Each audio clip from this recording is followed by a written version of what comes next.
नमस्कार दोस्तों, डेट है आज की 8 मार्च 2021। स्वागत है आपका डेली करंट अफेयर क्लासेस में। इस क्लास में हम 8 मार्च के मोस्ट इंपोर्टेंट करंट अफेयर को कवर करेंगे और इस क्लास की पीडीएफ आप टेलीग्राम चैनल से डाउनलोड कर लीजिएगा। टेलीग्राम चैनल का लिंक डिस्क्रिप्शन बॉक्स में आपको नीचे मिल जाएगा। तो चलो अब इस क्लास को हम स्टार्ट करते हैं। पहला क्वेश्चन क्या है, किस राज्य सरकार ने राज्य में स्वयं सहायता समूह के लिए मिशन शक्ति विभाग नामक एक नया विभाग स्थापित किया है? तो सबसे पहले तो आप ये समझ लीजिए सेल्फ हेल्प ग्रुप ये होता क्या है। देखो, ये एक ऐसा ग्रुप होता है जो लिविंग कंडीशन को इम्प्रूव करने के लिए पाथ को डिफाइन करता है। और समझते हैं, देखो 10 से 25 लोकल वुमेन का ये एक ऐसा ग्रुप होता है जो सीधा ग्राउंड लेवल पे फोकस करता है। मतलब ये जो वर्क करता है ना, वो सीधा ग्राउंड लेवल के लिए करता है। तो अब ये न्यूज़ में क्या है, उड़ीसा की सरकार ने सेल्फ हेल्प ग्रुप के लिए एक डिपार्टमेंट स्टैब्लिश किया है। इस डिपार्टमेंट का नाम क्या है, मिशन शक्ति। इससे फायदा क्या होगा, दोनों ग्रुप में जो तालमेल होगा ना वो सुनिश्चित किया जा सकेगा। तो इस क्वेश्चन का डी आंसर सही है, उड़ीसा। अब देखो, बात यहाँ पर उड़ीसा की हुई है तो उड़ीसा का जो पिछला करंट अफेयर है इसे हम कवर कर लेते हैं। पहला पॉइंट क्या है, केंद्रीय पेट्रोलियम और प्राकृतिक गैस और इस्पात मंत्री, नाम क्या है, धर्मेंद्र प्रधान। इन्होंने भुवनेश्वर में एलपीजी उपभोक्ताओं के लिए मिस्ड कॉल सुविधा शुरू की है। सेकंड पॉइंट, उड़ीसा में रामलिंगेश्वर पार्क का उद्घाटन किया गया। थर्ड पॉइंट, उड़ीसा में भारत के पहले फायर पार्क का उद्घाटन किया गया। फोर्थ पॉइंट, उड़ीसा का भीतरकनिका नेशनल पार्क ये जनवरी 2021 में 9 दिनों के लिए बंद रहा। क्यों? क्योंकि यहाँ पे क्रोकोडाइल की जनगणना की गई थी। फिफ्थ पॉइंट, उड़ीसा राज्य सरकार ने सुजल नल मिशन से पेय योजना का उद्घाटन किया। Sixth point, justice S Muralidhar ने उड़ीसा उच्च न्यायालय के मुख्य न्यायाधीश के रूप में शपथ ली। सेवेंथ पॉइंट, उड़ीसा राज्य ने एक उच्च अधिकार प्राप्त समिति का गठन किया जिसके अध्यक्ष डॉक्टर जस्टिस ए.के. मिश्रा होंगे। एट्थ पॉइंट, भारत का पहला तूफान अध्ययन परीक्षण मंच टेस्ट बेड ये उड़ीसा में बनाया जाएगा। नाइन्थ पॉइंट, कर्लापट वन्यजीव अभयारण्य ये उड़ीसा में स्थित है। तो ये तो बात करी हमने उड़ीसा के करंट अफेयर के बारे में। अब उड़ीसा की लोकेशन देखिए आप कहाँ पर है। देखो, ये है उड़ीसा की लोकेशन। इसकी बेसिक डिटेल हम कवर कर लेते हैं। कैपिटल क्या है, कैपिटल है इसकी भुवनेश्वर। इसकी फॉर्मेशन कब हुई थी, 1 अप्रैल 1936 को इसकी फॉर्मेशन हुई थी। मुख्यमंत्री कौन है, नवीन पटनायक। राज्यपाल कौन है, गणेशी लाल। 30 जिले हैं, लोकसभा की 21 सीट, राज्यसभा की 10, विधानसभा की 147 सीटें हैं। हाईकोर्ट की बात करें, कटक में इसकी हाईकोर्ट है। जहाँ के मुख्य न्यायाधीश हैं एस मुरलीधर। कुछ इंपोर्टेंट नेशनल पार्क भी हैं यहाँ पे, जैसे Bhitarkanika national park, Similipal national park, गहीर माता वाइल्ड लाइफ सेंचुरी। देखो, ये जो गहीर माता वाइल्ड लाइफ सेंचुरी है ना, ये काफी बार एग्जाम में पूछी जा चुकी है। Satkosia George wild life sanctuary, ये सेंचुरी और नेशनल पार्क ये उड़ीसा में स्थित है। पश्चिम बंगाल, झारखंड, छत्तीसगढ़ और आंध्र प्रदेश 4 राज्यों के साथ इसकी सीमा लगती है। चिल्का लेक मोस्ट इंपोर्टेंट है, अक्सर ये एग्जाम में पूछी जाती है किस राज्य में है, तो ये उड़ीसा में है। 2 इंपोर्टेंट डैम भी हैं, जैसे हीराकुंड डैम ये महानदी रिवर के ऊपर है, मंदिरा डैम ये शंख रिवर के ऊपर है। और उड़ीसा का जो राउरकेला है ना, इसे स्टील सिटी ऑफ उड़ीसा भी कहा जाता है। अक्सर ये एग्जाम में पूछा जाता है स्टील सिटी ऑफ उड़ीसा किस शहर को कहा जाता है, तो ये राउरकेला को कहा जाता है। तो ये तो बात करी हमने उड़ीसा के बारे में। चलते हैं हम अगले क्वेश्चन की तरफ। उत्तर प्रदेश के मुख्यमंत्री ने कितने बिजली सब स्टेशनों का उद्घाटन किया है? तो देखो, अभी हाल ही में 6 मार्च 2021 को, फिर से बोलता हूं 6 मार्च 2021 को उत्तर प्रदेश के मुख्यमंत्री योगी आदित्यनाथ ने Uttar Pradesh power transmission corporation limited द्वारा 27 पावर सब स्टेशन का उद्घाटन किया है। तो सी इस क्वेश्चन का सही आंसर है। इसमें जो लागत आई है ना, ये आई है तकरीबन 1920 करोड़ रुपए। देखो, ये तो मुश्किल है कि ये पूछा जाए कि लागत कितनी आई है, लेकिन ये पूछा जा सकता है कि किस राज्य की है, तो ये उत्तर प्रदेश राज्य का है। समझ गए ना। अब इससे फायदा क्या होगा, देखो कॉस्ट ऑफ फार्मिंग यहाँ पे लिख देता हूँ। कॉस्ट ऑफ फार्मिंग ये रिड्यूस होगी। दूसरा, जो प्रोडक्टिविटी है ये इंप्रूव होगी। समझ गए ना, फिर से बोलता हूँ, कॉस्ट ऑफ फार्मिंग ये रिड्यूस होगी और प्रोडक्टिविटी ये इंप्रूव होगी। अब बात कर लेते हैं उत्तर प्रदेश के करंट अफेयर के बारे में। पहला पॉइंट क्या है, उत्तर प्रदेश का पहला ट्रांसजेंडर शौचालय ये वाराणसी के कमच्छा में बनाया गया है। सेकंड पॉइंट, उत्तर प्रदेश जल्द ही काला नामक चावल के नाम से प्रसिद्ध 20 टन बुद्धा चावल की खेप सिंगापुर में भेजने को तैयार है। थर्ड पॉइंट, वाराणसी में फूलों, सब्जियों और बागवानी का 2 दिवसीय उत्सव आयोजित किया गया। फोर्थ पॉइंट, सरस आजीविका मेला 2021 का उद्घाटन उत्तर प्रदेश में किया गया। उत्तर प्रदेश का और करंट अफेयर कवर करते हैं। पहला पॉइंट क्या है, उत्तर प्रदेश सरकार ने प्रत्येक जिले में मानव तस्करी विरोधी पुलिस स्टेशन स्थापित करने का निर्णय लिया। सेकंड पॉइंट, उत्तर प्रदेश सरकार ने सेफ सिटी प्रोजेक्ट का उद्घाटन किया। थर्ड पॉइंट, भारतीय पर्यटक सांख्यिकी के अनुसार उत्तर प्रदेश घरेलू पर्यटक में पहले स्थान पर है। मतलब क्या है इसका, देखो, घरेलू पर्यटक का मतलब है भारत के अंदर सबसे ज्यादा जो लोग घूमना फिरना पसंद करते हैं वो उत्तर प्रदेश को करते हैं पहले स्थान पे। बात करें अगर हम फॉरेन टूरिज्म में तो इसमें आता है तमिलनाडु पहले स्थान पे। फोर्थ पॉइंट, उत्तर प्रदेश सरकार ने ऐतिहासिक और धार्मिक दौरे के लिए मजदूरों को वित्तीय सहायता प्रदान करने की घोषणा की है। फिफ्थ पॉइंट, रक्षा मंत्री राजनाथ सिंह ने उत्तर प्रदेश की जो राजधानी है लखनऊ, यहाँ पर सुपर स्पेशलिटी कैंसर अस्पताल का उद्घाटन किया गया। किसके द्वारा? रक्षा मंत्री राजनाथ सिंह जी के द्वारा। मिशन शक्ति की शुरुआत की गई उत्तर प्रदेश की सरकार के द्वारा। उत्तर प्रदेश सरकार ने राज्य के प्रत्येक पुलिस स्टेशन में महिला हेल्प डेस्क स्थापित करने का आदेश दिया। उत्तर प्रदेश के कौशाम्बी जिले को कोरोना मुक्त घोषित किया गया। 9 पॉइंट, उत्तर प्रदेश सरकार ने डिजिटल पुस्तकालय की शुरुआत की। उत्तर प्रदेश सरकार ने कोरोना को रोकने के लिए हैशटैग हाथ धोना रोके कोरोना अभियान को शुरू किया था। अब उत्तर प्रदेश की लोकेशन कहाँ है पहले आप ये देखिए। देखो, यह है उत्तर प्रदेश की लोकेशन। इसकी अगर हम बाउंड्री की बात करें ना तो टोटल इसके साथ देखो, एक तो आता है इसमें यूटी यानी केंद्र शासित प्रदेश, यह है दिल्ली। कहाँ पर है ये देखिए, यह है दिल्ली। और बाकी 8 आते हैं राज्य। अब ये 8 राज्य कौन कौन से हैं? हिमाचल प्रदेश, उत्तराखंड, हरियाणा, राजस्थान, मध्य प्रदेश, छत्तीसगढ़, झारखंड और बिहार, इनके साथ इसकी सीमा लगती है। और उत्तर प्रदेश नेपाल के साथ भी इंटरनेशनल बाउंड्री बनाता है। अब उत्तर प्रदेश की कैपिटल क्या है? कैपिटल है इसकी लखनऊ।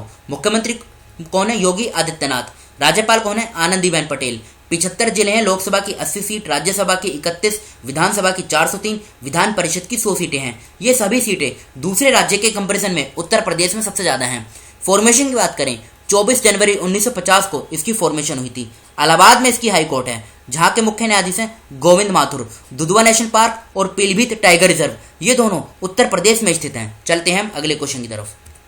अंतर्राष्ट्रीय महिला दिवस कब मनाया जाता है? तो देखो, ये हर साल 8 मार्च को सेलिब्रेट किया जाता है।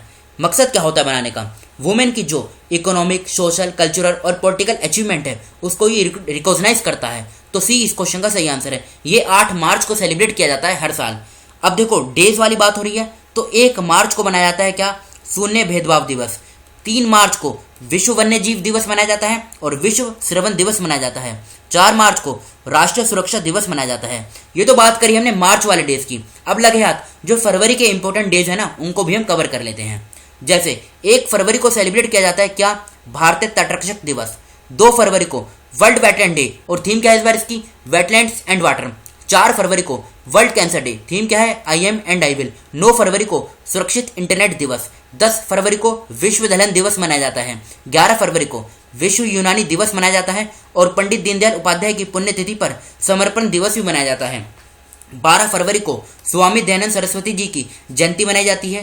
13 फरवरी को वर्ल्ड रेडियो डे ये सेलिब्रेट किया जाता है और भारत के अंदर नेशनल वुमेन्स डे ये सेलिब्रेट किया जाता है। 16 फरवरी को दिल्ली पुलिस ने अपना 74वां स्थापना दिवस मनाया। 18 फरवरी को रामकृष्ण परमहंस की जयंती मनाई जाती है। 19 फरवरी को शिवाजी भोसले की 391वीं बर्थ एनिवर्सरी सेलिब्रेट की गई। 20 फरवरी को विश्व सामाजिक न्याय दिवस मनाया जाता है और विश्व पेंगोलिन दिवस मनाया जाता है। 21 फरवरी को अंतर्राष्ट्रीय मातृभाषा दिवस मनाया जाता है। 27 फरवरी को चंद्रशेखर आजाद की पुण्यतिथि मनाई जाती है और 28 फरवरी को राष्ट्रीय विज्ञान दिवस मनाया जाता है। तो ये तो बात करी हमने फरवरी के इंपॉर्टेंट डेज के बारे में। चलते हैं हम अगले क्वेश्चन की तरफ। व्हाइट वाटर राफ्टिंग फेस्टिवल का आयोजन किस नदी में किया गया? तो देखो, ये भी हाल ही में 6 मार्च को स्टार्ट हुआ। ये 2 दिन का फेस्टिवल था, 2 दिन ये फेस्टिवल चला। आप ये कह सकते हैं। कब स्टार्ट हुआ? 6 मार्च को। कहाँ पर? चेनाब रिवर में, जम्मू कश्मीर के चेनाब रिवर में इसका आयोजन किया गया। मकसद क्या था? जो जम्मू कश्मीर का एडवेंचर टूरिज्म है ना, इसको प्रोमोट करना। तो समझ गए ना, सी इस क्वेश्चन का सही आंसर है चेनाब रिवर। चेनाब रिवर भारत और पाकिस्तान दोनों में फ्लो करती है और ये पंजाब की जो 5 मेजर रिवर है ना, उनमें से एक है। अब देखो, लगे हाथ जम्मू कश्मीर की बात भी कर लेते हैं। जम्मू कश्मीर की आप लोकेशन देखिए, यह है जम्मू कश्मीर की लोकेशन। एक सेकंड पेन ले लेते हैं। देखो, यह है जम्मू कश्मीर की लोकेशन। पूछा जाता है, यहां से क्वेश्चन उठता है। सबसे पहले पूछा जाएगा पाकिस्तान के साथ भारत के कितने राज्य हैं और केंद्र शासित प्रदेश की सीमा लगती है? तो 3 राज्य हैं, गुजरात, राजस्थान और पंजाब, और 2 हैं केंद्र शासित प्रदेश, जम्मू कश्मीर और लद्दाख। टोटल मिलाकर हो गए 5, जिनके साथ पाकिस्तान की सीमा लगती है। चलते हैं हम अगले क्वेश्चन की तरफ। सिंपलीपाल बायोस्फीयर रिजर्व ओडिशा के किस जिले में स्थित है? देखो, हो सकता है क्वेश्चन ये भी पूछा जाए किस राज्य में है, और हो सकता है ये भी पूछा जाए कि उड़ीसा के किस जिले में है। तो यहाँ पे हमने ये क्वेश्चन कवर किया है कि उड़ीसा के किस जिले में है। देखो, हो सकता है एग्जामिनर क्वेश्चन ट्रिकी बना दे, तो पूछ ले कि किस जिले में है, तो इस क्वेश्चन को इसलिए इस तरीके से यहाँ पे कवर किया गया है। तो बताइए ये उड़ीसा के किस जिले में है। देखो ये न्यूज़ में इसलिए है, यहाँ पे काफ़ी दिनों से यहाँ पे आग लगी हुई है, जिसके कारण ये सिंपलीपल बायोस्फीयर रिजर्व का जो 1/3 हिस्सा है ना, ये प्रभावित हुआ है। फिर से बोलता हूँ, यहाँ पे आग लगी हुई है काफ़ी दिनों से, जिससे इसका जो 1/3 हिस्सा है ये प्रभावित हुआ है। तो ये उड़ीसा का जो मयूरभंज जिला है ना, वहाँ पर स्थित है। समझ गए ना आप। और देखो भारत के अंदर इसे बायोस्फीयर रिजर्व 1994 में डिक्लेयर किया गया था और यूनेस्को ने इसे 2009 में अपनी लिस्ट में शामिल किया था बायोस्फीयर रिजर्व की। तो डी इस क्वेश्चन का सही आंसर है, मयूरभंज। और बात करी उड़ीसा की, तो उड़ीसा के बारे में हम फर्स्ट क्वेश्चन में डिटेल के साथ कवर कर चुके हैं। चलते हैं हम अगले क्वेश्चन की तरफ। कोटक महिंद्रा बैंक का मुख्यालय कहाँ है बताइए। देखो ये न्यूज़ में इसलिए है, अभी हाल ही में कोटक महिंद्रा बैंक और इंडियन आर्मी, इन दोनों के बीच एक एग्रीमेंट हुआ है, जिसमें क्या होगा, इंडियन आर्मी की जो पर्सनल है ना, यानी कर्मी हैं, मतलब भारतीय सेना के जो कर्मियों हैं, उनका जो सैलरी अकाउंट है उसको ये हैंडल करेगा। कौन? कोटक महिंद्रा बैंक। इसलिए ये न्यूज़ में है। अब बात कर लेते हैं कोटक महिंद्रा बैंक के बारे में। कोटक महिंद्रा बैंक, इसकी स्थापना कब हुई थी? तो ये हुई थी फरवरी 2003 में। मुख्यालय कहाँ पर है? मुंबई, महाराष्ट्र के मुंबई में इसका मुख्यालय है। तो बी इस क्वेश्चन का सही आंसर है। समझ गए ना आप। फाउंडर कौन थे? उदय कोटक, ये फाउंडर थे। बात करें इंडियन आर्मी की, इसकी स्थापना कब हुई थी? तो 1 अप्रैल 1895 में। डेट आप याद रखेगा, 1 अप्रैल 1895। हेडक्वार्टर नई दिल्ली में इसका हेडक्वार्टर है। पूछा जाए CDS, chief of defence staff, ये कौन है? तो ये है जनरल बिपिन रावत। समझ गए ना। अब पूछा जाता है Indian army day. Indian army day ये कब सेलिब्रेट किया जाता है? तो ये किया जाता है 15 जनवरी को। लगे हाथ दूसरे डे भी देख लेते हैं, जैसे इंडियन एयरफोर्स डे, ये कब सेलिब्रेट किया जाता है? 8 अक्टूबर को। और इंडियन नेवी डे ये कब मनाया जाता है? तो ये मनाया जाता है 4 दिसंबर को। देखो इंडियन आर्मी डे ये 15 जनवरी को, इंडियन एयरफोर्स डे ये 8 अक्टूबर को, और इंडियन नेवी डे ये 4 दिसंबर को सेलिब्रेट किया जाता है। तो समझ गए ना। बी इस क्वेश्चन का सही आंसर है, मुंबई। चलते हैं हम अगले क्वेश्चन की तरफ। किस राज्य के मुख्यमंत्री ने भारत के पहले विश्व कौशल केंद्र WSC का उद्घाटन किया है? तो देखो अभी हाल ही में 5 मार्च 2021 को उड़ीसा के मुख्यमंत्री नवीन पटनायक ने इसका उद्घाटन किया। कहाँ पर? भुवनेश्वर में। तो ए इस क्वेश्चन का सही आंसर है। होगा क्या? देखो ये जो वर्ल्ड स्किल सेंटर है ना, ये 18 बिल्डिंग का है। इसका मकसद क्या है? मकसद यही है कि उड़ीसा को ट्रेंड मैन पावर में ग्लोबल कैपिटल बनाना। हिंदी में बोले तो प्रशिक्षित जन शक्ति की वैश्विक राजधानी बनाना। समझ गए ना आप। देखो हो सकता है कुछ वर्ड कभी कभी गलत निकल जाए, लेकिन आप याद रखेगा, इंपॉर्टेंट है कि इसको एक तरीके से ट्रेंड मैन पावर में ग्लोबल कैपिटल बनाना। समझ गए। अब ये जो प्रोजेक्ट है ना, ये सिंगापुर की ITEES, ये क्या है? ये एक एजुकेशन इंस्टीट्यूट है, ये सिंगापुर का है। और ADB, एशियन डेवलपमेंट बैंक, इसकी पार्टनरशिप के साथ इसे डेवलप किया गया है। अब इंपॉर्टेंट है, देखो ये ADB, इसके बारे में समझ लेते हैं। पूरा नाम क्या है? Asian development bank.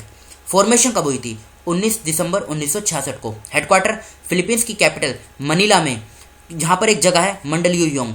प्रेसिडेंट कौन है? मसासुगु असाकावा, ये जापान से हैं, ये भी आप याद रखेगा। पर्पस क्या होता है? सोशल और इकोनॉमिक डेवलपमेंट को प्रमोट करना। इसमें टोटल 68 मेंबर हैं, जिसमें भारत भी इसमें शामिल है। तो समझ गए ना। ये जो वर्ल्ड स्किल सेंटर है, इसका ऑब्जेक्टिव क्या है? प्रशिक्षित जनशक्ति की वैश्विक राजधानी बनाना उड़ीसा को। तो ए इस क्वेश्चन का सही आंसर है, उड़ीसा। और उड़ीसा के बारे में हम पहले कवर कर चुके हैं इसी डिस्कशन में, फर्स्ट क्वेश्चन में। चलते हैं हम अगले क्वेश्चन की तरफ। एक्सिम बैंक ने किस देश के साथ $10.40 मिलियन का ऋण सौदा किया है? तो समझिए, देखो भारत की तरफ से एक्सिम बैंक का पूरा नाम क्या है? Export import bank. इसके बारे में अभी हम समझेंगे। इसने स्वाजीलैंड के साथ ये 10.40 मिलियन लोन का समझौता साइन किया है। तो ए इस क्वेश्चन का सही आंसर है। अब पहले ये जो एक्सिम बैंक है ना, इसके बारे में समझ लेते हैं। पूरा नाम है इसका एक्सपोर्ट इंपोर्ट बैंक। ये काम क्या करता है? देखो एक एग्जांपल की सहायता से समझते हैं। कोई भी पर्सन है जिसका नाम है ABC, ये इधर है देखो अमेरिका, और नीचे है फ्रांस। अमेरिका में ये कोई चीज़ एक्सपोर्ट करता है, तो इसका जो पैसा है ना, ये भी अमेरिका में ही लटका हुआ है, मतलब भारत नहीं आया है, इसको इस पर्सन को नहीं मिला है। दूसरी चीज़, ये फ्रांस से कोई चीज़ इंपोर्ट करता है, इसका भी जो पैसा है ये भी अभी फ्रांस में ही है, अभी इसको नहीं मिला है। तो इन दोनों केसेस को जो एड्रेस यानी हैंडल करेगा, ये करेगा एक्सिम बैंक। समझ गए ना पूरा प्रोसेस। अब इसकी स्थापना कब हुई थी, ये एग्जाम में पूछा जा सकता है। तो देखो, export import bank of India, इसका एक एक्ट है 1981, इसके तहत इसे 1982 में इस्टेब्लिश किया गया था। देखो 1981 तो एक्ट है export import bank of India का, इसके तहत 1982 में इसको इस्टेब्लिश किया गया था। हेडक्वार्टर मुंबई में इसका हेडक्वार्टर है, महाराष्ट्र के मुंबई में। अब पूछा जाए इसके सीईओ ये कौन है, इनका नाम आप याद रखेगा, डेविड रसिक्विना। यहाँ पे लिख देता हूँ डेविड, DAVID डेविड, और रसिक्विना इसकी स्पेलिंग क्या है, RASQUINHA। देखो इस तरीके के जो नाम होते हैं ना वो एग्जाम में कम पूछे जाते हैं, लेकिन फिर भी कवर किया जाता है कि कोई भी आपका एक भी क्वेश्चन गलत ना हो, कोई भी इंफॉर्मेशन आपकी छूटे ना। अब बात कर लेते हैं जो स्वाजीलैंड है इसकी, ये कहाँ पर है। तो देखो अफ्रीकन कॉन्टिनेंट में एक देश है साउथ अफ्रीका, इसके देखो यहाँ पास में है, ये इधर देख रहे हैं आप, यही है स्वाजीलैंड। इस मैप में देखिए आप, यह है स्वाजीलैंड। इसकी जो बाउंड्री है मोजाम्बिक के साथ लगती है, इधर देखिए ये बाउंड्री लग रही है।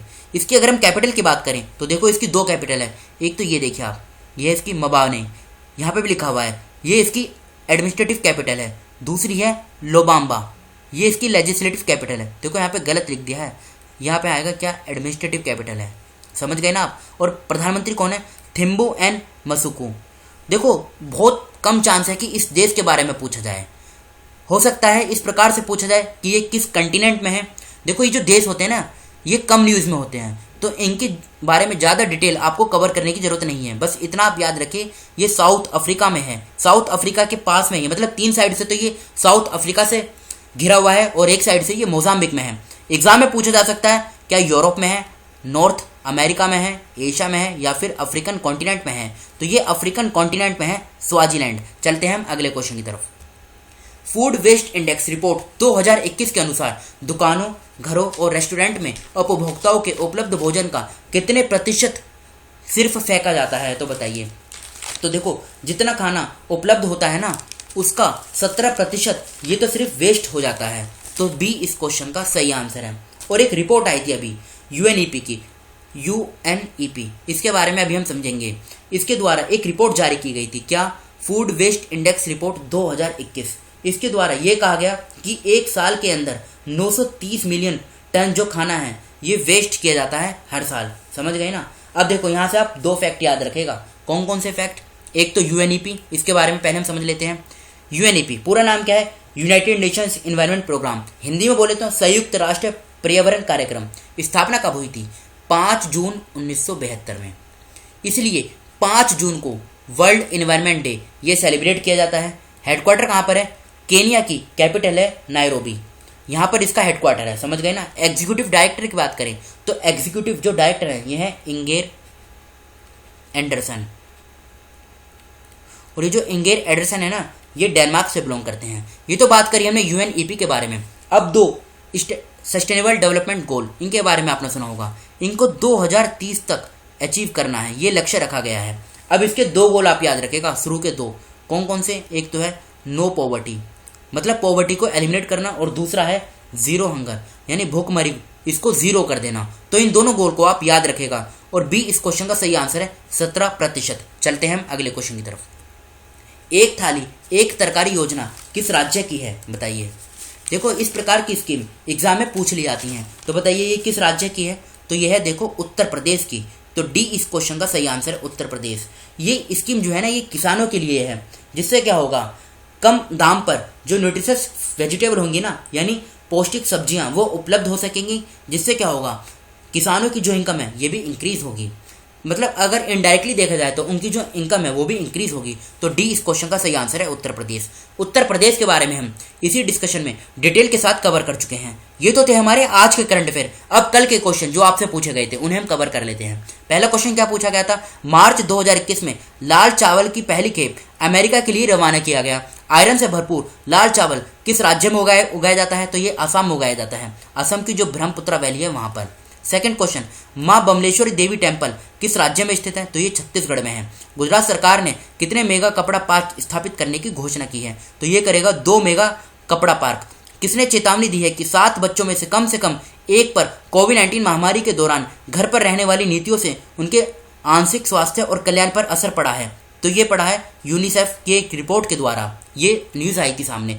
स्टीफन लोफवेन किस देश के प्रधानमंत्री हैं? तो ये हैं स्वीडन के। देखो ये तो थे हमारे कल के क्वेश्चन। अब आज के क्वेश्चन जिनका आंसर आपको बताना है। 4 मार्च 2021 को किस देश के राष्ट्रीय सुरक्षा सलाहकार ने नई दिल्ली का दौरा किया? इस क्वेश्चन का आंसर आपको बताना है। सेकंड क्वेश्चन, वर्ष 2020-21 में महाराष्ट्र की जो अर्थव्यवस्था है ये माइनस कितने प्रतिशत तक बढ़ने की उम्मीद है? थर्ड क्वेश्चन, रोड्रिगो डुटेर्टे किस देश के राष्ट्रपति हैं? फोर्थ क्वेश्चन, राष्ट्रपति रामनाथ कोविंद ने 6 मार्च 2021 से किस राज्य की 2 दिवसीय यात्रा पर है? किस राज्य सरकार ने प्रवासी श्रमिकों के लिए ऑनलाइन पंजीकरण पोर्टल शुरू किया है? तो ये क्वेश्चनों का आंसर आपको कमेंट बॉक्स में खुद से बताना है। तो फिलहाल इस डिस्कशन को हम यहीं पर रोकते हैं। Thank you.